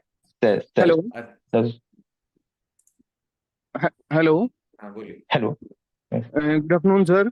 सर एक सवाल है मेरा, वो ये कि जब कोई भी ऑफिसर जब फील्ड पे जाता है तो वहां पे किस तरह की सिचुएशन अराइज होती है और उसको किस तरह से सोल्व किया जा सकता है, अगर ये बाय चांस इंटरव्यू में पूछ लिया जाए तो इसको मतलब कैसे, कोई मतलब आपके सामने कभी सिचुएशन आई हो तो आप प्लीज शेयर कर अच्छा, सकते हैं। Sure sir, very nice question. मैं इसके बारे में ये कहूंगा कि मैं इस क्वेश्चन का आंसर तो दे रहा हूं आप लोगों को, वो आप लोग उसको यूज कर सकते हैं आपने जो भी आंसर फ्रेम करेंगे। इसका एक्चुअल आंसर मैं आपको इंटरव्यू के बाद दूंगा, because see you need not to know the actual very actual status right now, क्योंकि वो सर फिर आपको इट विल लीड टू ये सर्टेन बायसेस।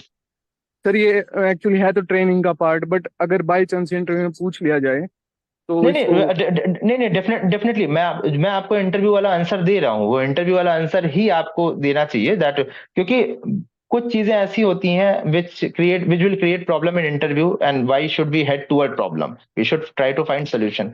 तो अगर आपका क्वेश्चन ये है, जो मैं सही समझ पाया हूँ, कि अगर हम फील्ड में जाते हैं तो कैसी प्रॉब्लम्स आती हैं और उसको कैसे सॉल्व किया जाता है, यस सर, तो एग्जैक्टली। हम पहले तो ये बोलेंगे कि सर हम फील्ड ईपीएफओ ने बहुत सारे नए इनिशिएटिव्स ले आए हैं, जैसे कि वर्चुअल इंस्पेक्शन, वर्चुअल हियरिंग, ई इंस्पेक्शन, जहाँ की and use of technological tool like central intelligence analytical unit, CAIU portal वगैरह है, जहाँ पे इंटेलिजेंस गैदरिंग भी होती है, जहाँ पे हम डिफरेंट लेबर मिनिस्ट्री के ऑर्गेनाइजेशंस होते हैं, ESIC और डिफरेंट अलग ऑर्गेनाइजेशंस होते हैं, उनके साथ हम इंटेलिजेंस शेयर करते हैं। So single organisation is being covered under EPFO and ESIC also.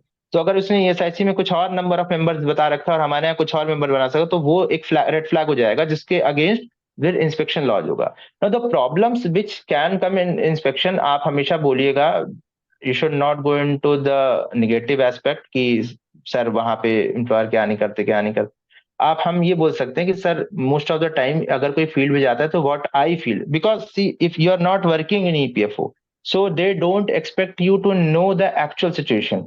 तो how you can answer, if I would, अगर मैं आप लोगों की जगह पे होता जो कि ईपीएफओ में जॉब ना कर रहा होता और ईपीएफओ में जॉब करने जा रहा होता, तो मैं इस आंसर को ऐसे देता कि सर आई फील दैट अगर कोई फील्ड में जाता है तो उसे कुछ प्रॉब्लम्स आ सकती हैं, given the literacy rate of our country. I feel कि कई बार एम्प्लॉयर हिमसेल्फ जो है वो लिटरेट नहीं होता, या मोस्टली अवेयर नहीं होते, लिटरेट होते हैं बट वो अवेयर नहीं होते with the exact rules and position of the organisation. तो as a inspector we we inspector की ड्यूटी होती है टू फैसिलिटेट ऑल्सो, इंस्पेक्टर का एक बहुत इंपॉर्टेंट ड्यूटी होता है फैसिलिटेशन ऑल्सो। इन सोशल सिक्योरिटी कोड इंस्पेक्टर का सिर्फ इंस्पेक्टर नहीं बोला गया है, इंस्पेक्टर कम फैसिलिटेटर बोला गया है in social security code. So you can always quote this also कि sir as per new social security code now inspector will be designated as inspector cum facilitator. So I feel कि the work of inspector cum facilitator is to facilitate and to make employer aware about the provisions of organization। और क्योंकि ये अब सारे जो ECR compliance provision होता है, जो ECR फाइलिंग होती है, जो अमाउंट क्रिएट करना होता है, वो सब कुछ ऑनलाइन होता है। तो उस ऑनलाइन की जो मैकेनिज्म है उसके बारे में इंफॉर्मेशन देना, दैट इज वेरी इंपॉर्टेंट। तो हम ये एक पोर्शन फील्ड का बता सकते हैं। अपार्ट फ्रॉम दिस हम एम्प्लॉयर ये भी बोल सकते हैं कि सर ऐसी सिचुएशंस आ सकती हैं जहां पे एम्प्लॉयज जो है वो कुछ कंप्लेंट कई बार करते हैं, तो ऐसी केस में हम एम्प्लॉयर के पास जाते हैं और रिक्वेस्टेड डॉक्यूमेंट्स उनसे, नेसेसरी डॉक्यूमेंट्स उनसे मांगते हैं। और अगर डॉक्यूमेंट्स देने के बाद एज पर डॉक्यूमेंट जो भी required and with in provision जो भी नेसेसरी स्टेप्स लेना होता है वो हम लेंगे for the betterment of social security of the employ. बस इतना बोल के आई थिंक कि that would be very appropriate. Okay sir. Sir जैसा आकाश आपने क्या बोला, क्वेश्चन? हेलो अच्छा, सर, जैसा आपने बोला कि टेक्नोलॉजी को सपोर्ट करना है, वर्चुअल मीटिंग्स वगैरह जो वर्चुअल रिकवरी है, अगर उन्होंने ये बोला कि वर्चुअल जो चीजें हैं, टेक्नोलॉजी है, वो आपकी एक तरह से जॉब को रिप्लेस कर सकती है, ईओ की पोस्ट को या वैकेंसी थोड़ी कम कर सकती है, मतलब नेगेटिव एस्पेक्ट में उन्होंने टेक्नोलॉजी को पूछा, तो उसको कैसे सपोर्ट करेंगे? देखिए वैसे तो ये होगा नहीं, because ultimately on the other end of the virtual hearing again you are not making some AI who is sitting there, ultimately आप ही रहेंगे। The whole idea of virtual hearing and everything was that inspector वहां visit ना करे, because when an inspector is visiting a premises, that sometimes creates some problems which are not very good, or that also create a fear kind of thing in the mind of employer कि inspector आ रहे हैं, inspector कई बार कैसे behave करते हैं। when you're sitting in a virtual forum it's very easy to show all the documents, but हाँ अगर आप जिस क्वेश्चन को बोल रहे हैं then that question will also be applicable for why AI should not be introduced। तो उसमें मैं बस यही आपको बताऊंगा कि when steam engine was introduced, ये हिंदू में ही मैंने पढ़ा था, जब स्टीम इंजन वाज इंट्रोड्यूस्ड तो इट वाज सेड कि अब ये इंजन से सब वो बहुत पॉल्यूशन फैल जाएगा और ये बहुत लोगों को परेशान कर देगा। बट व्हाट हैपेंड, वो स्टीम इंजन से मोबिलिटी बढ़ गई, एम्प्लॉयमेंट बढ़ा। तो यहाँ पे अगर आप वर्चुअल हियरिंग कर रहे हैं तो इसका फायदा ये होता है दैट प्रॉब्लम अभी जो क्या होती है, प्रॉब्लम ये होती है कि कंप्लायंस को हम पूरी तरह से कवर नहीं कर पाते हैं। जो suppose there are 1000 establishment in one organisation, एक आरओ में है जो कि जिनका इंस्पेक्शन नहीं हो पा रहा है।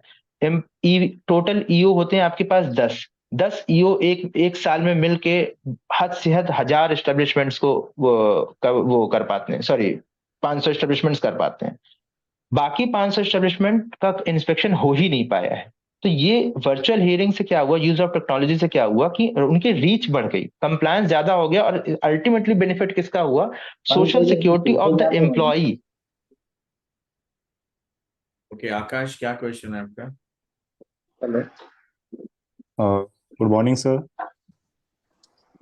सर मेरा एक क्वेश्चन था कि एनफोर्समेंट ऑफिसर एक फील्ड जॉब है और सर अपन इंडस्ट्रीज में जाएंगे इंस्पेक्शन करने, तो सर एक इंडस्ट्रियल पॉलिटिकल नेक्सस होता है उनका, तो सर वहाँ पे कोई पॉलिटिकल इंटरफेरेंस से फिर कैसे डील करा जाएगा?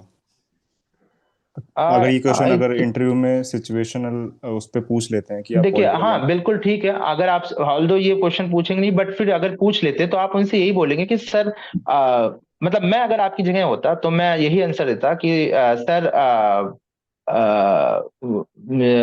being an enforcement officer, I will follow the rules and guidelines of my organization as per the circular that is present. It is that is only for the betterment of social security of people. उसमें और मैं कहीं बाकी चीजों पे कोई वो नहीं करूंगा, because things आप जो political nexus बोल रहे हैं that doesn't happen in that way जैसा कि फिल्मों में दिखाया जाता है, it is very different. तो what we have to focus on कि sir we will follow rules, there are certain rules and वो हमें फॉलो करना है। हमें इंस्पेक्शन पे जाने के पहले इंस्पेक्शन ट्रांसपेरेंटली अलॉट किया जाता है, वी गो देयर एंड वो डॉक्यूमेंट्स दिए जाते हैं। अगर नहीं दिए जाते तो उसके भी रूल्स हैं, प्रोसिक्यूशन फाइलिंग करने, जैसे प्रोसिक्यूशन कोर्ट में या पुलिस में एफआईआर किया जाता है। सो वो necessary step after taking due permission from our superior, हम वो नेसेसरी स्टेप लेंगे। So that step is there. इधर आप जब ऑर्गेनाइजेशन में जाएंगे आप उनसे फाइनेंशियल डॉक्यूमेंट्स मांगेंगे, like attendance sheet, salary sheet, their balance sheet etcetera. या तो ऑर्गेनाइजेशन देगा या नहीं देगा। अगर दे देता है तो आप उसको ले आएंगे, आप उसका इंस्पेक्शन करेंगे, दैट इज वेरी फाइन, जो कि नॉर्मल प्रोसेस है। अगर वो नहीं देता है then under rules you have the option of filing prosecution. आप कोर्ट में जाके प्रोसिक्यूशन फाइल कर सकते हैं, एफआईआर कर सकते हैं। So that too within rules, जो भी रूल होगा वो हम फॉलो करेंगे। My suggestion would be because you are not in EPFO, you should not cite things like prosecution or FIR. You will simply say, sir, under the rules that are present in organization, on the basis of act, scheme, and whatever rule is there, we will take necessary action in that case. That's it. Matlab, no need to delve into that wrong way. But so sometimes they kind of roast you in this situation कि अच्छा ये नहीं हुआ तो नहीं बिल्कुल आप कह सकते हैं। तो उस केस में सी आप I would then ask you कि आप क्या कहना चाहेंगे। I would like to know where would you go. Just take. Sir मैं बताना चाहूंगा इसके बारे में थोड़ा सा। हाँ जस्ट ये इनका क्वेश्चन एक बार कंप्लीट हो जाए। आप मुझे एक लाइन में बताएं कि आप क्या बताना चाहेंगे। सर जैसा कि आपने कहा कि सुपीरियर से बात करेंगे, मैं अपने सुपीरियर्स की हाँ। एडवाइस लूंगा, उनसे परमिशन लेकर मैं कोर्ट में जो है एफआईआर करूंगा।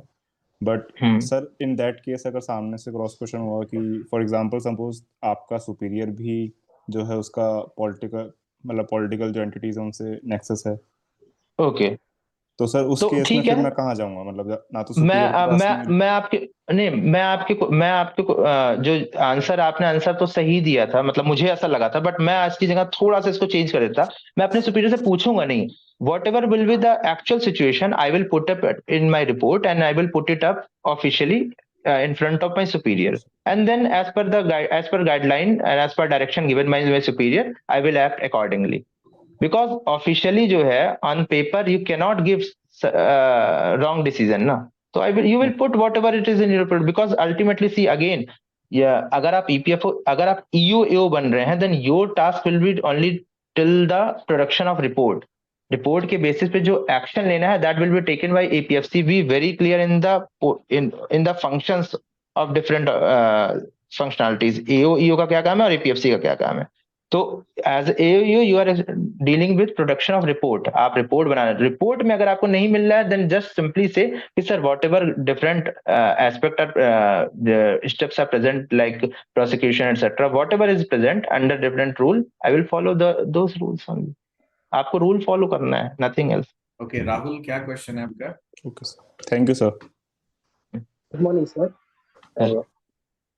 सर जैसे कि हमको मेन अगर हम इंटरव्यू देने गए सर तो वहां पे हमको किस किस बिंदुओं पे ज्यादा मुख्य करके फोकस करना है कि जिससे कि हमारा नंबर थोड़ा से पॉजिटिव आए, मतलब कि थोड़ा कितना हम नंबर कहाँ से बढ़ा सकते हैं और घटने के चांसेस कम हो जाए, क्या ऐसी गलती ना करें कि घटे ना नंबर। देखिए मैं आपसे सच बता रहा हूं, तो आप इस क्वेश्चन का सही आंसर सर मुझसे बहुत अच्छा देंगे, क्योंकि सर के ही ये मेरा क्वेश्चन सर से था और सर ने जो मुझे बताया वो मैंने सीख लिया।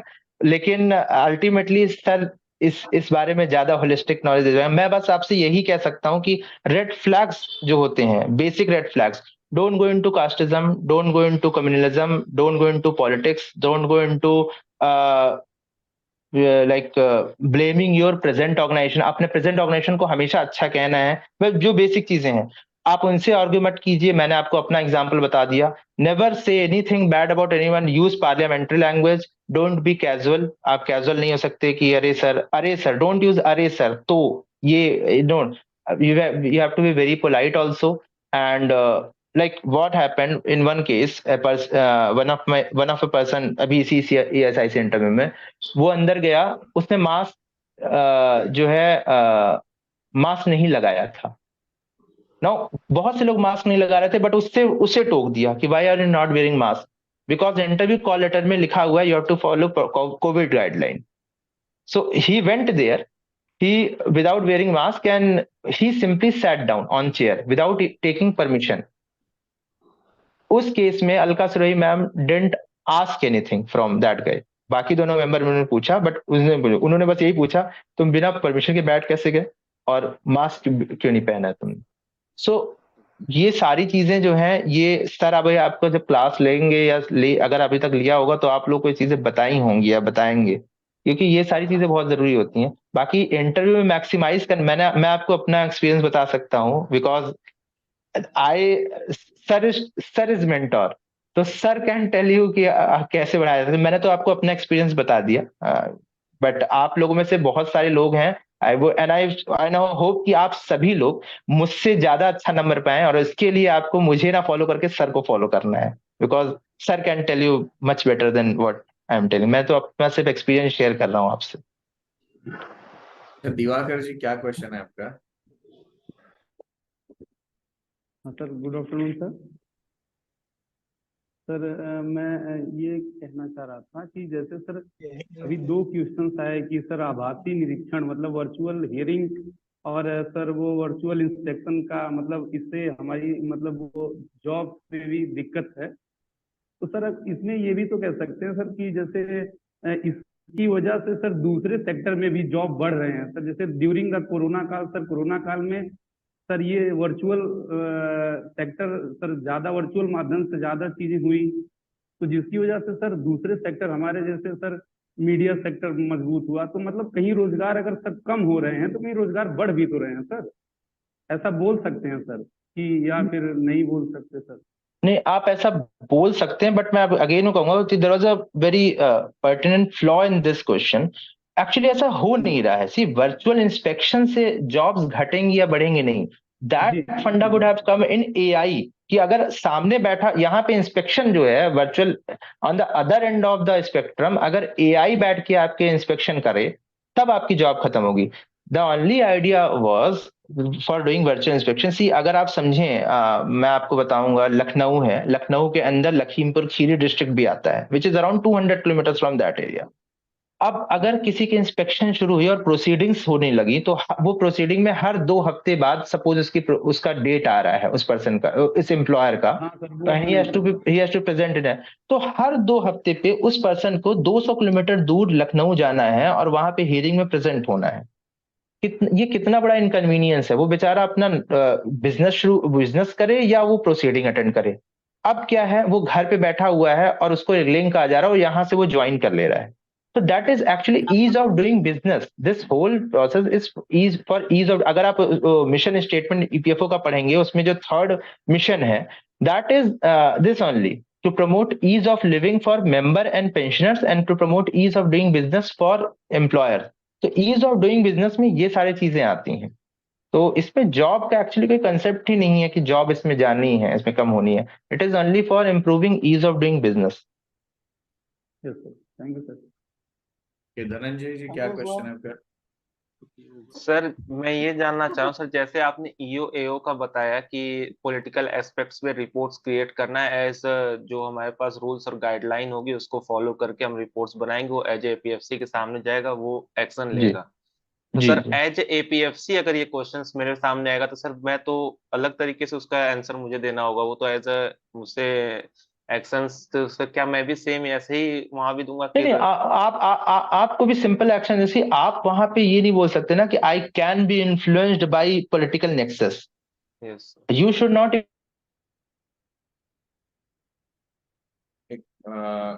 रोज म्यूट हो सर, गया। ठीक है, यस हो गया। टू बी वेरी फ्रैंक, अगर मैं आपकी जगह पे होता और I would have been sitting for EPFC exam, मुझसे क्वेश्चन पूछा जाता तो मैं यही बोलता। पहली बात तो ये कि मैं एक्नॉलेज ही ना करता, मीन्स कि नॉट एक्नॉलेजिंग मीन्स कि ऐसा नहीं है पॉलिटिकल एनालिसिस है नहीं, बट मैं उस वर्ड को ही यूज नहीं करूंगा। अगर वो ये वर्ड यूज करते हैं तो भी मैं यही बोलूंगा कि sir, being in APFC and being in that position, my only ये क्या बोलते हैं थिंकिंग वुड बी कि मैं रूल्स फॉलो करूं।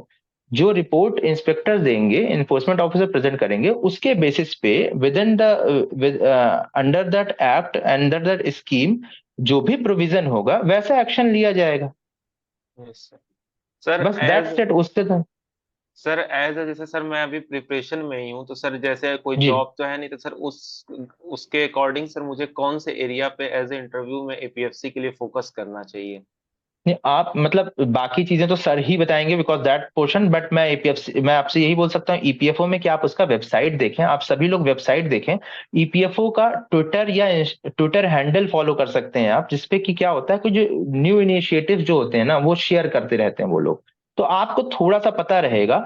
इससे क्या होता है कि जब आप वहां पे आंसर दे रहे हैं और अगर आपने अपने आंसर में ऐड कर दिया कि रिसेंटली ये ऐसा इनिशिएटिव लॉन्च किया गया है, तो that simply like that will improve your answer in a very big sense। तो वो बहुत अच्छी चीज रहेगी, आप वो फॉलो कर सकते हैं। आप वेबसाइट पे जरूर जाएं। वेबसाइट पे एक्ट को आप एक बार थोड़ा बहुत देख लें, बहुत डीप में आपको देखने की जरूरत नहीं है। आप एक्ट थोड़ा देख लें। मेन आपका होना चाहिए कि आप उसका ऑर्गेनाइजेशनल स्ट्रक्चर देख लें, आप ये देख लें बेनिफिट्स क्या क्या देता है, और ये सारी चीजें एनुअल रिपोर्ट के शुरू के 2-3 चैप्टर्स में प्रेजेंट है। आप उसको एक बार हल्का सा पढ़ लेंगे, वो उसको कोई याद करने की जरूरत नहीं है, बस थोड़ा सा पढ़ लेंगे तो बेसिक चीजों में वो बता देगा कि ईपीएफओ क्या काम करता है, एसआईसी पीएफ क्या करता है, ईपीएस क्या करता है, एडीएलआई करता है। That will suffice. उससे ज्यादा अंदर they are not going to ask. Harsh, क्या क्वेश्चन है? Thank you sir. Good afternoon, sir. Sir, my question is that being a mechanical engineer, I have learned some analytical skills in my college. So if they're going to ask me how you are going to use your analytical skill in organization to do something better in that organization, how you are going to use your skills? अच्छा, So what would I reply? आप EOAO के लिए apply कर रहे हैं APFC के लिए? APFC sir. APFC के लिए तो आपके पास अच्छा ऑप्शन है, आप कह सकते हैं कि sir as APFC I will try to get posted in head office, where in head office there are different divisions. आप ये जो डिविजन्स मैं बता रहा हूँ ये आपको हमारे एनुअल रिपोर्ट में मिल जाएगा और हमारे ऑर्गेनाइजेशन की वेबसाइट पे भी मिल जाएगा। तो वहां पे आप इंटेलिजेंस में भी जा सकते हैं। उस जो यूनिट है that is central analytical intelligence unit, CAIU portal होता है वो, that deals in analytics, that deals in the data that is being procured from ESIC, from different state labor ministries and from labor ministry, जो central labor ministries हैं उनके data से, और उस data को एनालाइज करके और उसको EPFO के डेटा के साथ कंपेयर करते हैं। सी बिकॉज क्या होता है कई जगहों पे बेनिफिट लेने के लिए एक सर्टेन ऑर्गेनाइजेशन किसी दूसरे लेबर पोर्टल पे बोलता है कि मेरे पास 50 एम्प्लॉय हैं, और यहाँ पे बेनिफिट ना देना पड़े तो यहाँ पे वो बोलता है 25 एम्प्लॉय। तो वो हम एक बार क्रॉस चेक करते हैं, that is the intelligence, analysis of intelligence, central CAIU portal वो करता है।